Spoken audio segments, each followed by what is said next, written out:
Le boom du secteur hôtelier en Belgique, les investissements se multiplient, 130 millions injectés rien que pour le premier semestre 2015, c'est déjà plus qu'en 2014. Et pourtant, comme le précise l'Écho ce matin, les hôtels belges ne font pas le plein. Mais les investisseurs veulent justement changer la donne. Les explications de François Hubert.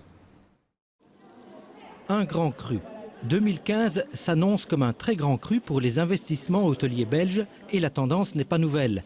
100 millions d'euros en 2013 et 120 en 2014, le chiffre pourrait atteindre les 300 millions à la fin de cette année.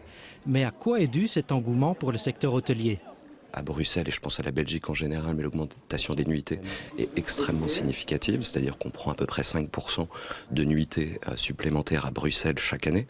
Le taux d'occupation en conséquence des hôtels augmente, on est passé de 69% d'occupation à 74% en 2014, et tout ça malgré l'augmentation de l'offre, malgré l'arrivée de gros porteurs, comme peuvent l'être le Motel One et ses 490 chambres, comme peuvent l'être le Ton Hotel et ses 405 chambres.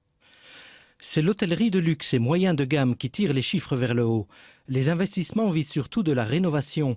Il faut dire que le parc hôtelier belge, et bruxellois en particulier, était considéré comme quelque peu vieillissant.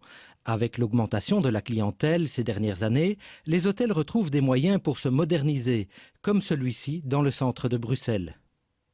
On est en train de faire une rénovation à peu près de 6 millions pour le moment. C'est surtout toutes les salles de conférence.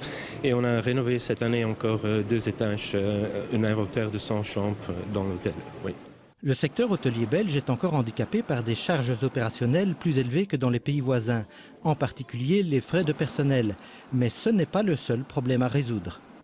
Toute une gymnastique à faire qu'on appelle le revenu management. Et à Bruxelles, elle est très importante, c'est l'occupation des week-ends, savoir gérer les nuitées loisirs, mais surtout vendre au bon prix aux nuitées loisirs, parce qu'encore beaucoup trop d'hôtels offrent des nuitées 4 étoiles à 80 ou 90 euros les week-ends, et dans les périodes creuses aussi. En 2014, Bruxelles a attiré 80% des investissements hôteliers, mais cette année, cette part devrait tomber à 65% malgré l'afflux de capitaux. La raison, c'est le succès d'Anvers, qui elle aussi est parvenue à séduire les investisseurs.